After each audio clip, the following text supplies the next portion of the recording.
Here to talk more about Kane's plan is economist Art Laffer, a former advisor to President Ronald Reagan. He joins us from New York. Art, thanks for being here. Thank you very much, Brett. It's a pleasure. Are you a supporter of 999? I think 999 is a wonderful plan. I think a lot of the candidates have very good plans for tax reform, but I love the 999 plan. I think it's a great first step. Were you consulted in the making of 999? You know, I've met with almost all the candidates, and I did come meet with Herman Cain. He's been down in Nashville twice, and I've spent a lot of time with him, and I did talk about his tax plans, yes. Why is it a good plan? Well, first place, what you really want to do on taxes is you want to lower the tax rate and broaden the tax base. So you provide people with the least incentives to evade, avoid, or otherwise not report taxable income, and you give them the least places to which they can escape.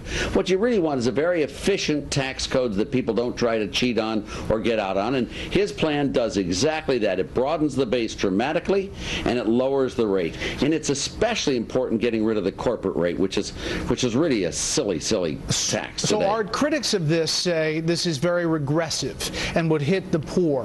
What do you say to that? I don't think that's true.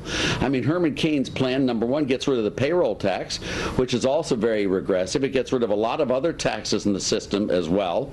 And what it does have is it has at the end a demo grant for those below the poverty level. It replaces some of them so they really get their taxes back, if you will, Brett. So I don't think it's regressive at all. And what about the critics on the right who say once you open this spigot to Washington, that eventually you could have a 20-20-20 plan because there's no, lawmakers would want to tax more down the road? Well, you've always got that problem with politicians. If they're going to want to tax more in 10 years, they can pass legislation that will do it in 10 years. You just can't control future Congresses or future presidents.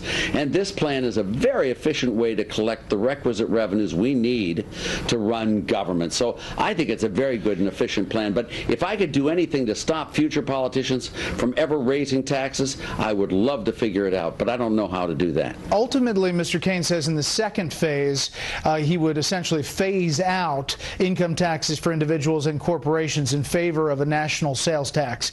And that could get fairly high. For the critics who say, people on fixed incomes and people who are worried about the price of things going up, how do you respond to them? Well, I don't know about the long-term phase. That I was just looking at 999 myself. But you've got to believe that taxes are in all the prices, Brett. They always are. It's just how they get in that price. But if you tax a corporation, the corporation's going to charge a higher price for the product that you buy. If you tax the income tax, it means the labor that you go into making the product is higher. So as long as you're collecting the same amount of total revenue in a fairly efficient way, none of these systems will lead to higher or lower prices than the others. It just won't make any difference to the overall price level. So bottom line, Art, you're a supporter. I think this is a lot better than our current tax codes. Our current tax codes, Brett, as you know, are just a behemoth filled with all sorts of awful ducks, chickens, pigs, and turkeys in there, and they've just got to be cleaned out, and we've got to completely revamp the codes. I really would love to see that done. Art Laffer, thank you so much for your time. Thank you.